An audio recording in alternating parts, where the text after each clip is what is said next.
Sissy Spacek stayed in character completely, but at what cost? She avoided the entire cast to feel isolated like Carrie. She filled her trailer with religious imagery and biblical drawings. She buried herself underground for hours in the graveyard scene, refusing stunt doubles. The blood damaged her skin, the fire hurt actors, and the psychological toll was immense. But she never broke character. Now, at 75, she finally admits how far she went to become Carrie White. Sissy Spacek was born just 3 minutes after midnight on Christmas Day, 1949, in Quitman, Texas. Her entrance into the world felt like something out of a storybook. Her father, Edwin, worked for Texas A&M as a county agent for nearly 30 years. Her mother, Virginia, came from English and Irish roots. On her father's side, there was Moravian Czech and Sudeten German ancestry. The name Spacek itself came from the Czech word Spacek, meaning starling, or, in slang, cigarette. Her grandfather had even been a mayor in a small Texas town. And there was another name in the family, Rip Torn, the famous actor, her first cousin. She wasn't always called Sissy. Her full name was Mary Elizabeth Spacek, but her 2 older brothers started calling her Sissy, and it stuck for life. It was a nickname born out of love. It followed her from their cozy Texas home all the way to Hollywood. There, it became her identity. At 17, she moved to New York, trying to become a singer. She called herself Rainbow and released a song criticizing John Lennon for a nude album cover. It failed, but when she gave up the stage name and started using Sissy, things began to change. Sissy's love for performing started early. She was only 6 when she sang and danced in her first talent show. Her childhood in East Texas felt magical. She climbed trees, rode horses,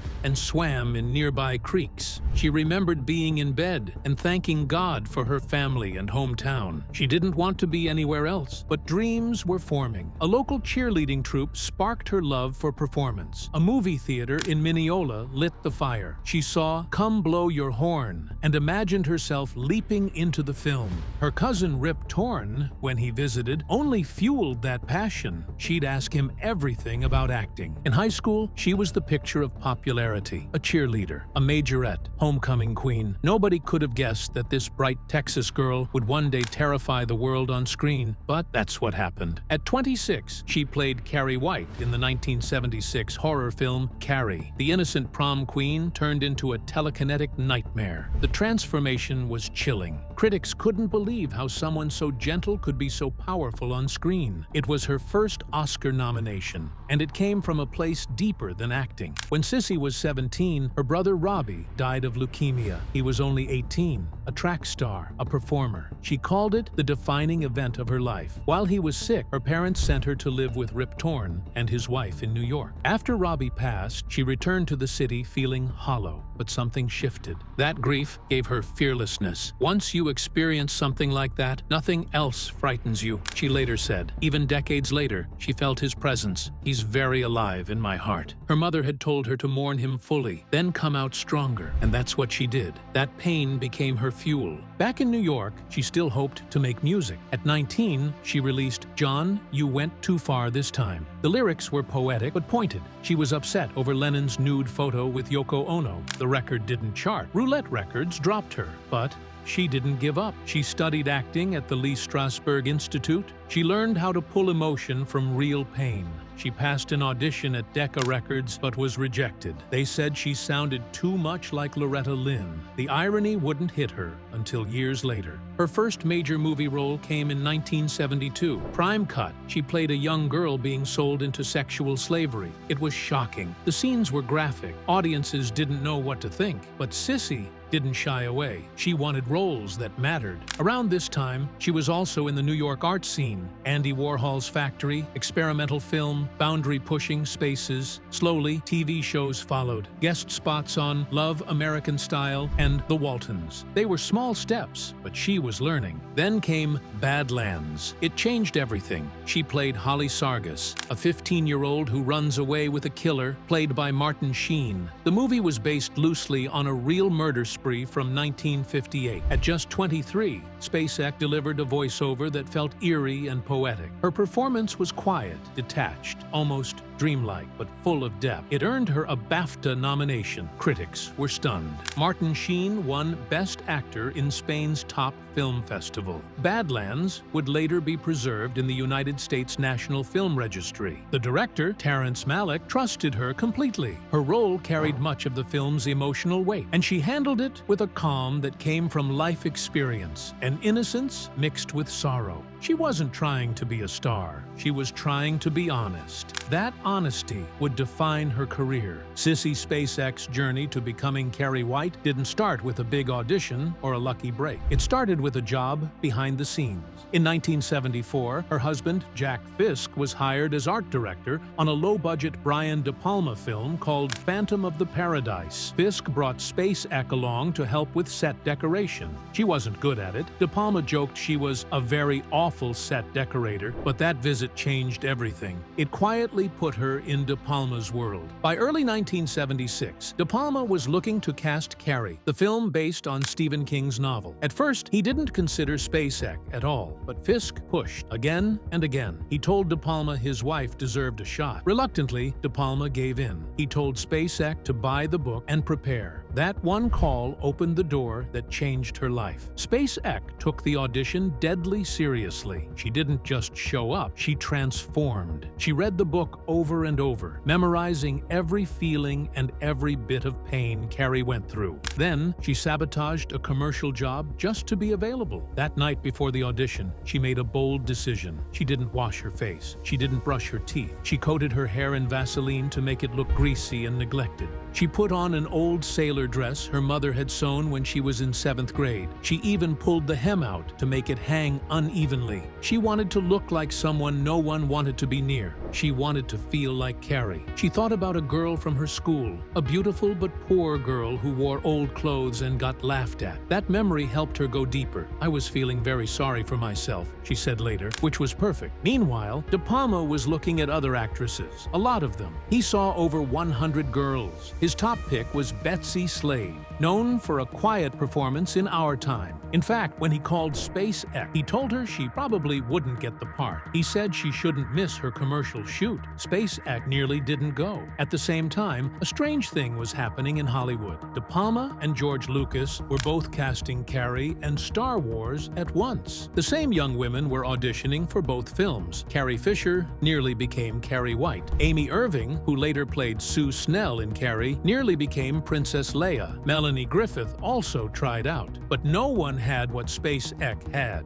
She didn't make Carrie mean. She made her someone the audience could love, even as they feared her. According to Fisk, the other top contender played Carrie like someone you'd want to avoid. Spacek made you want to help her. The night before her screen test, Spacek dove into the novel again. She didn't just study it, she lived in it. She read about Carrie's pain, her bullying, her strict mother, her powers. She didn't memorize lines, she absorbed emotion. And she used that feeling the next morning when she walked into the room. That screen test changed De Palma's mind. Once filming started, Spacek didn't stop. She chose to live as Carrie. She told the cast on day one that she would keep her distance. She said she loved them, but she needed to feel alone, so she stayed away from everyone. PJ Soles, who played one of the bullies, later said Spacek's choice made it easier for the others to be mean to her on camera. They weren't being cruel, they were helping her. Spacek didn't just play Carrie, she became her. She even turned her trailer into a shrine. She filled it with religious images and a large illustrated Bible. She studied the artwork inside, pictures of people being punished, judged, saved. She said she learned how to hold her body from those drawings. In scenes where Carrie felt ashamed or broken, Spacek would physically imitate the poses of sinners being stoned. It wasn't just acting, it was full immersion. And she didn't break that immersion when the camera stopped. During the famous prom scene, she wore a dress soaked in fake blood. The shoot took days. Spacek didn't want the blood to look different in each take, so she asked MGM to give her a trailer behind the studio, and she slept in the dress for 3 nights. She stayed in the blood,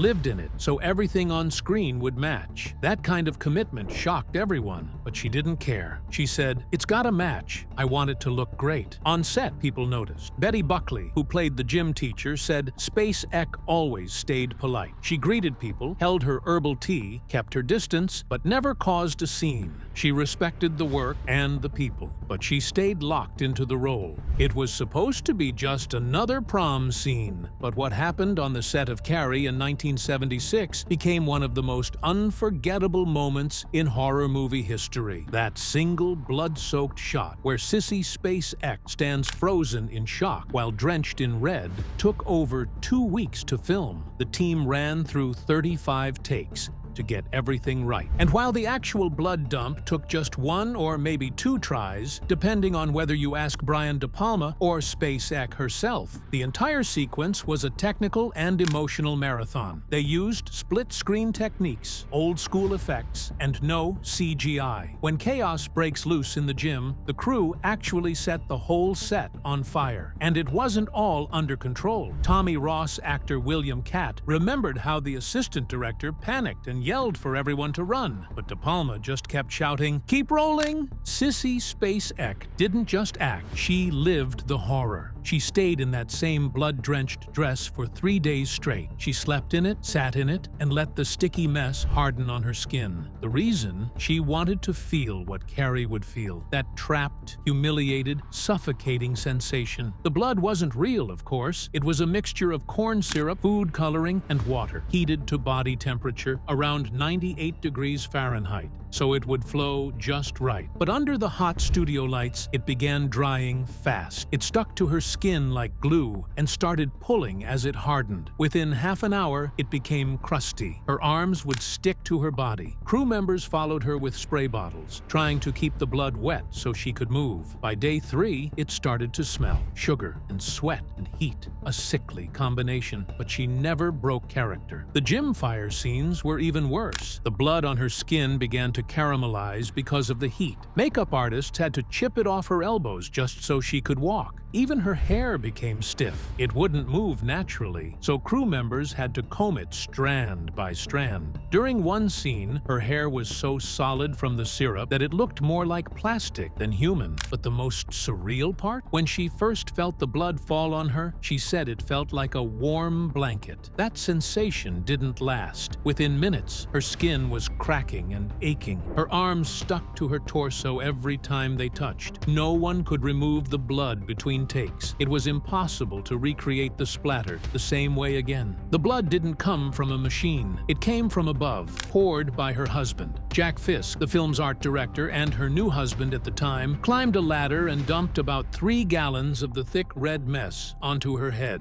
It was personal and strange. He had helped her land the role in the first place. She wasn't even supposed to be cast. De Palma only let her audition to be nice to Fisk. But when Spacek showed up, barefaced, dressed as Carrie, he was floored. She got the part on the spot. That blood-dumping moment where wife and husband collided in one unforgettable take turned out to be the scene that defined both their careers. But the horror didn't end there. In the final graveyard scene, where Carrie's hand bursts out of the soil, Spacek refused a stunt double. She wanted to do it herself. De Palma was shocked. He didn't want her to, but she insisted. So once again, Fisk stepped in. He built a box, placed her inside, and buried her under pumice rocks. For hours, she lay in that box in total darkness, waiting. When it came time, she shoved her hand upward through the stones. Again and again, the sharp rocks tore up her fingers. They bled. But she kept going. No complaints. Earlier in filming, Spacek had kept to herself. She read dark passages from the Bible, studied drawings of people being stoned, and avoided the rest of the cast. She wanted to stay in character, lonely, awkward, isolated. It worked. That tension spilled into every frame. Even other actors began to feel it. Nancy Allen, who played the mean girl Chris, remembered the shower scene where Carrie gets bullied. She said it felt like a ritual. "We had to work ourselves into a frenzy," she said. "I remember shaking. It was disturbing, very disturbing. The actresses didn't just act mean, they started feeling it. The cruelty of that scene didn't feel fake anymore. It felt real, and some pain was very real." PJ Soul. The girl in the red baseball cap took a direct hit from a fire hose during the prom massacre scene. De Palma wanted it full pressure. The fire marshal warned it was dangerous. Souls got hit straight in the ear. Her eardrum burst. She lost hearing in that ear for 6 months. You can actually see her wince in the final cut, then slide down the bleachers. They carried her off to the hospital, and De Palma kept the footage. Others got hurt too. Cracked ribs, bruises, real injuries. But all of it made it to screen. What started as a small horror film turned into something brutal, beautiful, and unforgettable. Critics noticed. Pauline Kael called Spacek's performance a classic chameleon act. She went from a weak little girl to a glowing beauty to a monstrous avenger. Her face aged right before your eyes. That one role earned Spacek her first Oscar nomination. It made her a star, and it showed the world that true horror doesn't need CGI. It just needs commitment, sweat, and a lot of fake blood. When Sissy Spacek agreed to play country music legend Loretta Lynn in Coal Miner's Daughter, many people doubted her. She was 30 years old, playing someone from age 13 all the way to middle age. She didn't look like Loretta at all. Spacek had pale freckles, light reddish blonde hair, and hazel eyes. Loretta had porcelain skin, thick brown hair, and gray eyes. But none of that mattered. Loretta Lynn picked Sissy herself. She had been flipping through photos when she stopped at Spacek. "That's her. That's the coal miner's daughter," she said. What followed was one of the most remarkable transformations in film history. Sissy didn't just wear the clothes. She moved like a shy teenager. She lowered her head, hunched her back, and showed the pain of a girl who raised her siblings. As the film moved forward, Sissy began to stand taller. Her eyes sharpened. Her voice grew stronger. It wasn't just makeup. She became Loretta. Film critic Roger Ebert was stunned. He said Spacek could look like any age on screen and somehow make you believe it every time. But that was just the start. When it came time to sing, most people expected her to lip-sync. After all, Loretta Lynn's voice is one of a kind. But director Michael Apted told her to sing live, every note, every song, on set. That decision changed everything. Spacek learned to sing just like Loretta. The soundtrack, with her voice, reached the Billboard Top 40. It went gold. Her version of Coal Miner's Daughter hit #2 on the country chart. She even got a Grammy nomination. Critics couldn't tell the difference between the real Loretta and Spacek's singing. And it wasn't just the sound. She captured the pain, the joy, and the grit behind every lyric. It was raw and honest. That honesty led her to Oscar night, March 31st, 1981. Dustin Hoffman opened the envelope and said her name, Best Actress, Sissy Spacek. She walked up, stunned, and thanked everyone. But the moment became iconic because Loretta Lynn was sitting in the audience watching her life brought to the screen. Even more surreal, Robert De Niro won Best Actor that same night for Raging Bull, and the real Jake LaMotta was there too. Spacek became one of just 14 actresses ever to win both the Oscar and the Golden Globe for the same performance. The film got 7 nominations, including Best Picture. Nearly 40 years later, it was chosen by the Library of Congress for preservation, proof that her performance had become part of American history. And Sissy didn't slow down. In 1982, she played Beth Horman in Missing, a woman trying to find her husband in the middle of Chilean chaos. She got her 3rd Oscar nomination for that. 2 years later, she was back again with The River, playing a farm wife trying to save her home during hard times. That was her 4th nomination. In 1986, she switched to dark comedy in Crimes of the Heart and earned her 5th. She played a woman who shot her abusive husband and still made people laugh and cry. Then came a long break, 15 years without another Oscar nod. That changed in 2001. She returned with In the Bedroom, playing Ruth Fowler, a mother whose son is murdered. The film cost just $1.7 million to make. It earned $44.8 million.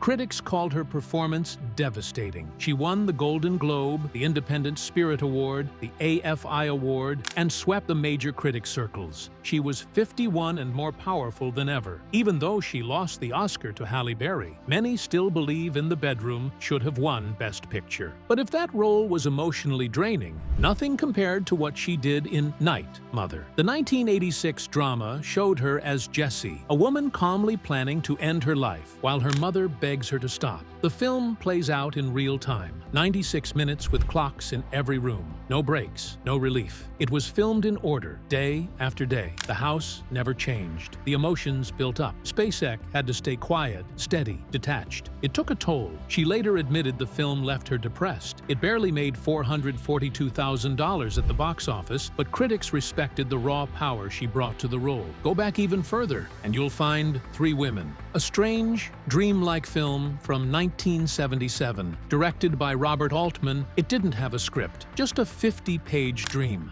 Spacek played Pinky, a quiet girl who becomes obsessed with her co-worker. As the film goes on, her character shifts. She starts sweet, then turns cold. It's eerie. Critics were floored. She won Best Supporting Actress from the New York Film Critics Circle. Co-star Shelley Duvall won Best Actress at Cannes, but the film was too odd for the public. It faded into cult status and wasn't properly released on home video for years. Still, Sissy never stopped. In her 70s, she turned to streaming. She played a grieving mother in Bloodline on Netflix, then returned to horror with Castle Rock on Hulu. At 72, she starred in Night Sky, where her character finds a secret chamber that leads to another planet. Even though the show was canceled after one season, she was nominated for a Saturn Award. And now, at 75, she's set to appear in FX's Dying for Sex with Michelle Williams. Sissy Spacek met Jack Fisk in 1972 on the set of Badlands. She was the lead actress. He was the art director. One day, Jack took her for a boat ride near his treehouse. A flash flood hit. Their boat sank. They barely made it out alive.